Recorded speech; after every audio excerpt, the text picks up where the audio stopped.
places. That's a fact. Tell them why you even talk about that entertainment shit. Man, the reason why we talk about the entertainment shit is so that we can meet y'all where you're at.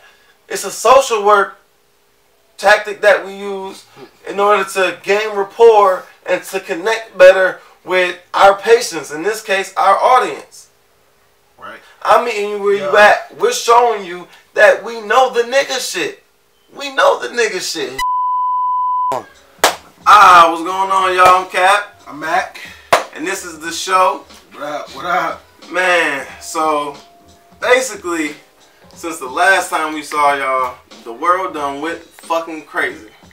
Bananas. Like, man, like I don't really know if I'm living in fucking 2015 or 1815, to be quite honest with you. Like, crazy right now. Crazy times. It's definitely crazy times right now, man. So what we want to start you off with, something like, so on the internet, I guess Ghostface Killah, the legendary rapper, is having it out with Action Bronson. With Action Bronson. If you don't know who Action Bronson is, I believe he out of what, Queens? Yeah. Queens, white rapper. He a fat white dude. He sound exactly like Ghostface. He sounds just like Ghost, alright? Like, yo, the shit's so crazy. The fucked up thing about it is, like, I like his music, but yeah, I guess you fuck with it? I fuck with Action His Bronson. beat selection be nasty. I don't know who his producers is, but shout out to his producers. He is running with Ghost style. Definitely I'm gonna running say that for sure. 1000%. But Ghost is always my favorite member of the Wu, so yeah, it's not hard for you. So he just nasty. His wordplay is crazy. I get that shit to him. But at the same time, he tried to say he wasn't stealing Ghost flow. When that shit is obvious as hell. I mean, if the shit look like a duck, walk like a duck, quack like a duck, it's a fucking duck. I mean, you honestly think he stole his flow? I mean, I think he just sound like him. I mean, I don't think he got the same flow. You said galloping like a He said I fixed the game out in Grambling. Like that's all Ghost. Yeah, you can't just pay homage and say, dude, I dig this style. But he keep flip flopping. He keeps saying he paying homage. Yeah, I like his flow, so now he's saying, nah, I don't sound like Ghost. Even in one of his lines, he say, don't ever say my music sound like Ghost shit. Like, but it really fucking do. It's like, yo, his flow is like, his cadence, like how he says stuff. I mean, it's like, fuck. Man, but he still said the word nigga though. His voice, early rap. No, listen, this is what I'm saying. He don't got the same. He do got the same flows. He do. Cause Ghost do say, you only making excuses for him because you like his music. You said that. That's real shit, but I am too. I like his music too. It's fucked up. Cause Ghost galloping and all that extra extravagant. I found out that he didn't say sitting on a beach, feet up and shit. All that extra. Yeah. That is that Ghostface shit. Ghost what Ghost say. Ghost said some shit like, I had my man fuck you up when you poo poo. And then he said some shit like, nigga, fuck you up, how you know shit right for weeks, like. Yeah, it's just saying a different way. Tomato. Yeah. Spark a seance, niggas moving packs like crayon, delicate ray on tap while he gently put the spray on. Turn the time. I mean, but in his early raps, he said the word nigga, and he's been on record saying that. He don't say the word nigga. It's not for him. 6 niggas, 1 bitch, and everybody smash a stick. Grab a neck, punch a back, nut one in a shoe. We all in sushi style, I'm hoping we don't catch that flu.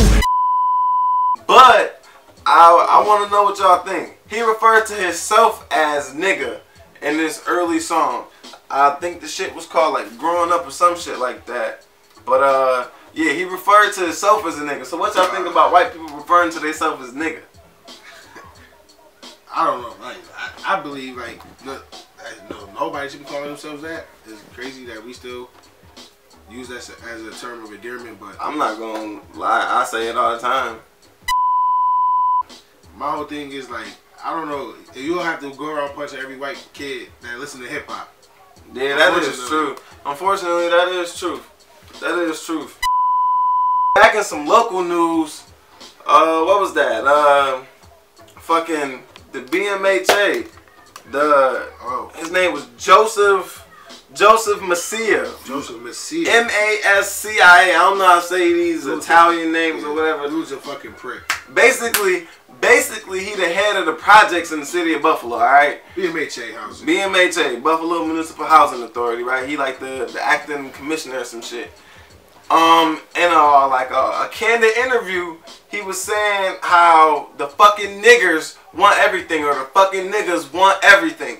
If you give them a little bit, they gonna fucking want everything. Funny. Like, how the fuck we gonna want everything? We live in the fucking projects. Like, I come from the projects, have 4 generations of my family in the projects. You can't tell me shit about project living. Exactly, same project living. You can't tell me shit about that. And here this motherfucker is talking about the fucking niggers want everything.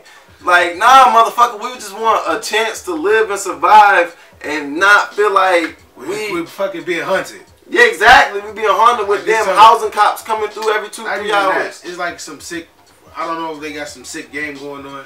Nigga, it's a project because it was a project. They put them shits there to isolate us from the community. What people don't understand is housing discrimination is like the biggest form of institutionalized racism. When people in the 1940s and shit was getting homes and all these loans coming back from the wars or whatever, black people wasn't getting them loans to buy homes out in them new developments when they was first built in the suburbs in these so-called nice areas. And they, back in the day. Right, and they still don't give black people loans to this day. So how the fuck could somebody say, oh, they come from the ghetto and they gonna fucking want everything when it was designed for them to be in this project as a motherfucking project, like a damn science experiment, like we guinea pigs, some shit. Let's cram all these different people, and he's low income people in a certain area, bottle them in, and see how long it takes for the motherfuckers to explode. I mean, basically, and he's an elected official, so motherfuckers put him in office. This is what we fight. People on the consistent. People want to vote for Obama and shit, but don't want to vote, and they councilman election and shit. And you know what I mean? Which really directly affects them. Right though. That shit crazy. So we definitely want to hear y'all feedback about that, especially people who live in Buffalo. Please feedback. Yeah. Please. That was I mean, like, the nigga in control of the projects and called us fucking niggers. And a high percentage of BMHA residents are minorities, people of our color. But and then that's the other thing though. Like, I don't even really like using that term. We gotta stop using that term minority. We're the majority. Because we really are. We really are on this earth and on this globe. They're the minority on this earth and on this globe. And that's how fucked up we are, even myself included, bro. Because I just got on that shit.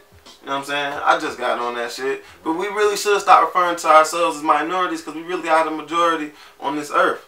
Like, and that's a fact. Trying to save your life, keep walking. If you break, I think I'm out of here. If you break in my fucking house and I'm home, I'm a gun on you. I'll fucking kill you. Oh, wait, shotgun too, right? Yeah. Right. Yep. Lay your ass the fuck down. That's the first one. Yes, I'm gonna fucking kill you. Okay. If I'm not home, you got my shit. So what? What the fuck is calling the police gonna do? Right? They gonna be like, shit, you should've got your shit stolen. Exactly. They probably mad they can't even own the shit you got. Base salary, $35,000? Yeah, sure. At most? Sure. What we need to do, police our own damn streets. That's like $10 an hour. That's $11 an hour, if I'm not mistaken. Is that like $11 an hour? Yeah. Wait, what is it? They base like $35,000. No, I thought 17. 17? Doing some nonsense. You could be out here robbing somebody right now. You feel me? But instead you out here chilling, skating with your people, doing something positive. So what makes you make that decision versus being out here sticking somebody up? Well, what makes me make that decision is because, like, stick somebody up, it gets you in jail. You know what I'm saying? Right though. When I'm skating, I don't think about nothing. I can just skate and just do me. You know what I'm saying? Like how we doing now. We go around downtown, go in the Upper West Side, go to the Lower, and we skate. You know what I'm saying? We don't get into no trouble. Only if cops want trouble. You know what I'm saying? Yeah, because you ain't out here hurting nobody. We hurting ourselves. You know what I'm saying? If anything, yeah. That's what we need. You see what this brother is doing? What he's talking about is taking charge of his family. He's bringing along the younger ones that's in his family, leading them and guiding them, being a role model, letting them know not to give up. You feel what I'm saying? And that's what we need more of in our community. People that's going to look out for the younger ones. And I respect the people that's recording me right now because they want to help the community. They want to make a video to show everybody back at home that people in the community is really good. Yeah. You know what I'm saying? And I thank y'all for that. No doubt, bro. You guys are cool people. I'm gonna shake it up with the cameraman. Do you feel? Does it feel segregated to you? And if so, in what ways? It's segregated because, you know, social class, Right. the people we deal with. You know, as far as where we live, Yeah, speak them up. you know what I'm saying? We live in, you know what I'm saying, the east side of Buffalo, the west side. You know, the west side is supposed to be for Puerto Ricans, and blacks are supposed to be the east side. Right. The south side is the outskirts of the whites and north towns. And, you know, I mean, it's just like it's called, you know what I mean? I think it is genocide. Word. Genocide. Right now, what we doing, we just trying to get people's real opinion, man. Strangers, you feel me? Just about what they think is happening to our city where we live here in Buffalo, man. Because it's real racist, man. The numbers is kind of shady. Depending on where you look, you might get different stats depending on what website you search or what article you read. But the reality is the city is still segregated, and it's designed to be that way. If you look throughout the city, Main Street, like the lady said earlier, is a dividing line. You got blacks on the east side, immigrants and the Spanish-speaking Africans on the west side. On the south side, you got kind of like the white people who ain't quite made enough money yet to move out to the suburbs, to be quite honest with you. And then you see a lot of black people moving down to the south part of Buffalo and just moving around, and as it should be. I mean, it's a free world, it's a free country, it's a free city. But in the reality of our situation here in America, there are severe housing disparities. I mean, black people don't get loans to own their own homes. We definitely don't get loans to start our own businesses. So where's the opportunity for economic growth? Like we asked the brother before, and you'll see in the video, when you're done with high school, there really ain't many options for young people. And we're going to start exploring more of that and continuing to bring you that infotainment that we're known for here at the show. Man, it's real out here, man. Like, but I can sit here and tell you this. You can read it, you can hear it on the news, but until you see it,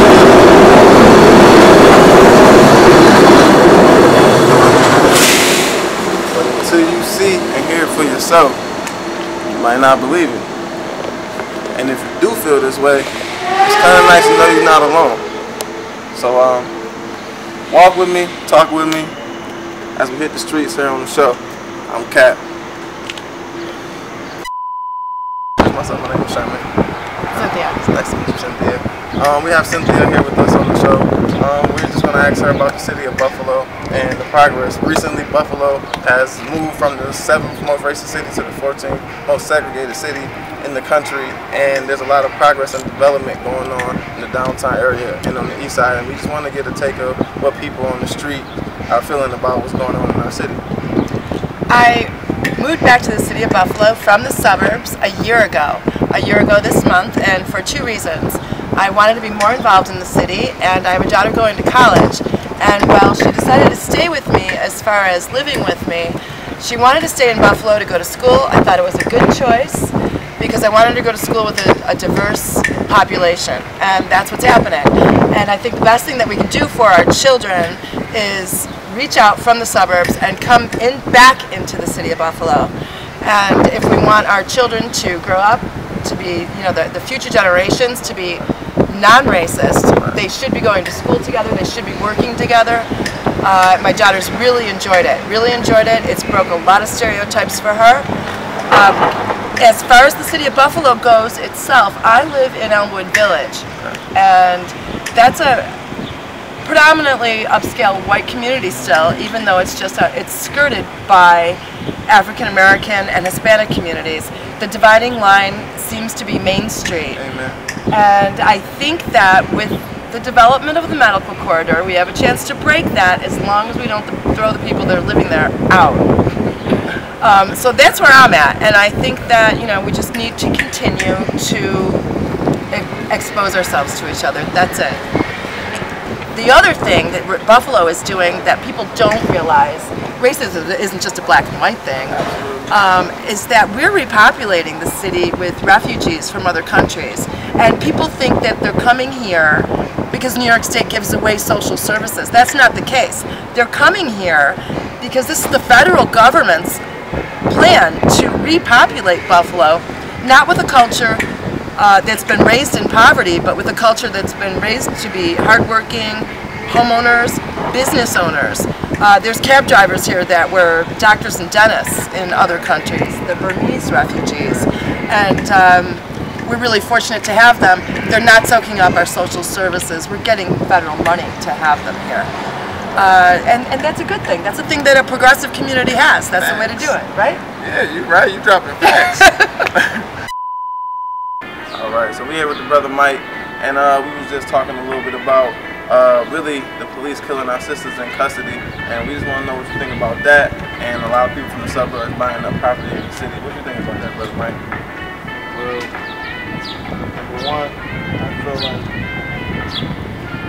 that's just plain hate. You know what I mean? You can't say you can't want a family and want to love and have family, but then do things like that, especially if it's intentional. You know, not that they really just violent out, people dying, and then you go home to your wife. Like, what type of person are you? You know, and that's white, black, or anything. Yeah, that's a fact. So I mean, if that's going on, hey, it's expected. Son, the world is full of, you know what I mean? And people, everybody, full of it too. It's a fact. You know, so as far as the housing thing, I really don't have nothing to say about that because we could get there too. You know what I mean? Like, I mean, it's sad. I mean, some people that end up in that situation, but it's not like, even though it's struggling out there and stuff like that, I feel like instead of worrying about that, you know, get your own. You know what I mean? Like, be able to be, so you buy out the places. You know what I mean? Right. Everybody want to try to say it's this, that, and the third. No, it's, you need to just start doing something. To be real, you need to just start doing something. We need to start coming up with ideas. You got, like on Bailey, you got all these Chinese people doing nails, but black girls are buying them. Why isn't it a black woman running a nail shop?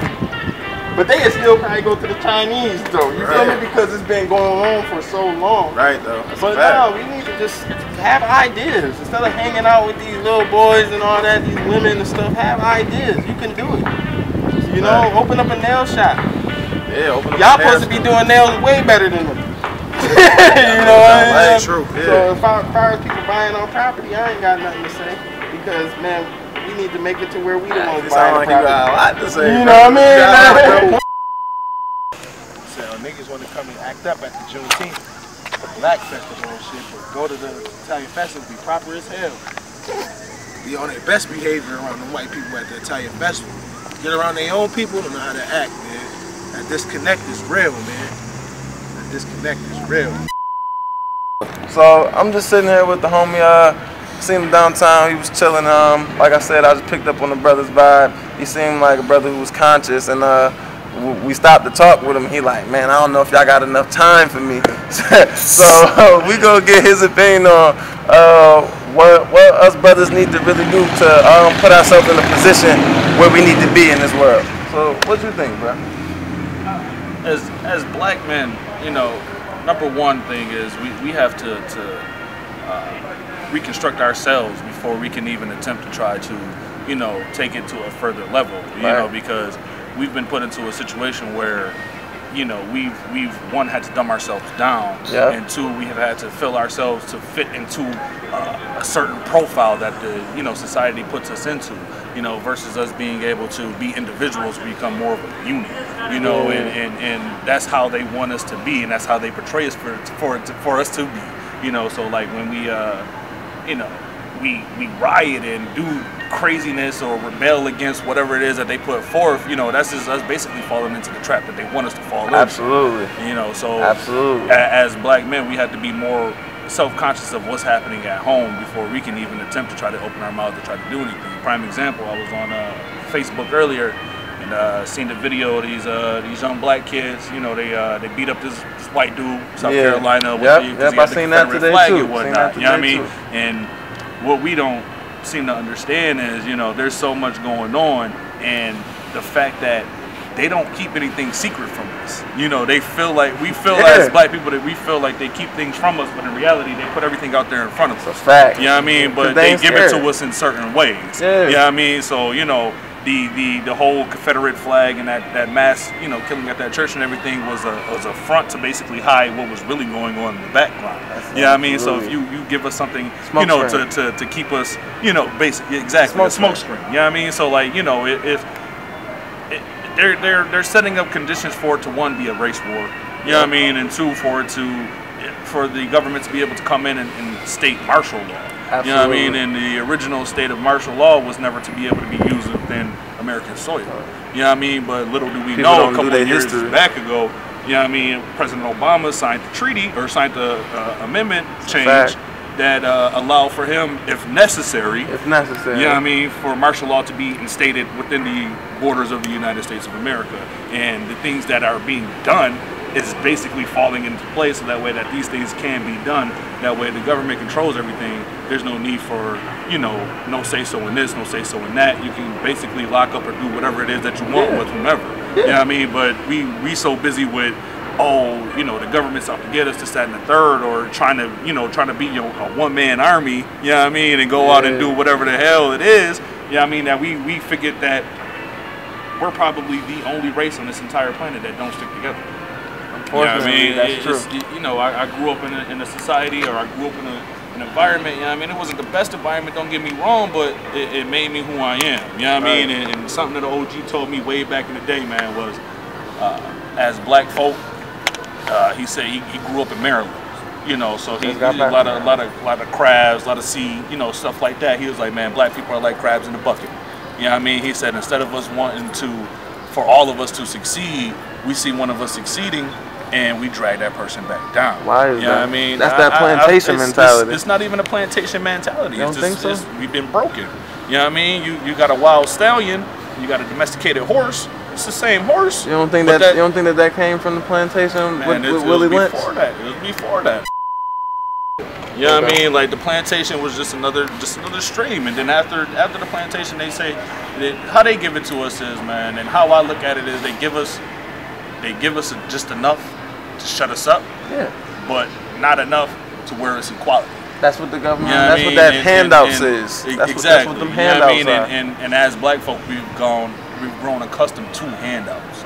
You know what I mean? And we're the only race that are accustomed to handouts, because you go into any other neighborhood, you're not gonna see every white chick on the corner or every white chick on the block that's on welfare, got 4 or 5 kids and sitting at home not working.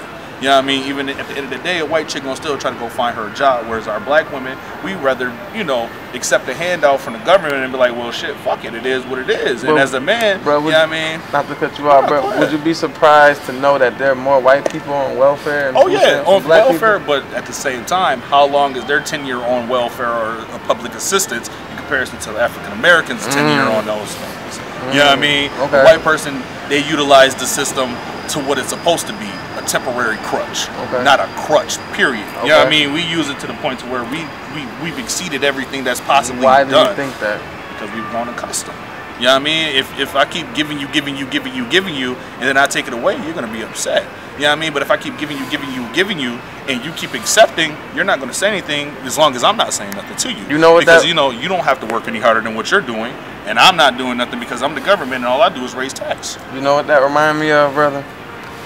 When they freed some of the slaves, and a lot of the slave owners was definitely people who ran the government. Indentured servants. Yeah, exactly, but at the time when it was over, because a lot of the slaves ain't have nowhere to go, ain't know how to fend for themselves, a lot of them stayed. Correct. And in my mind, that's kind of how I draw the analogy. So when I say it's still the plantation, I see like, okay, Massa put you up in that cabin. Right. That's your Section 8. Right. Massa put you on them food stamps. Right. That's your little chitterlings or hog maws, whatever you gonna get at the end of when they done eating. You see what I'm saying? Like your little bit of handouts, that's gonna be whatever little bit of fabric or material, the rags they give you to make clothes. Right. That's your little handout that you get. Right.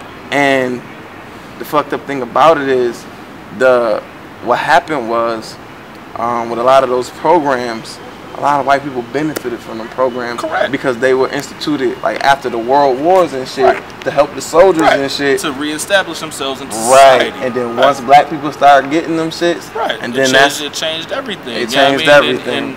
It changed everything. You know, and another reason why we do it and we don't feel like there's no wrong in it is because for so long we've always had there's that imbalance. You know, so therefore we've gotten to the point where it's like,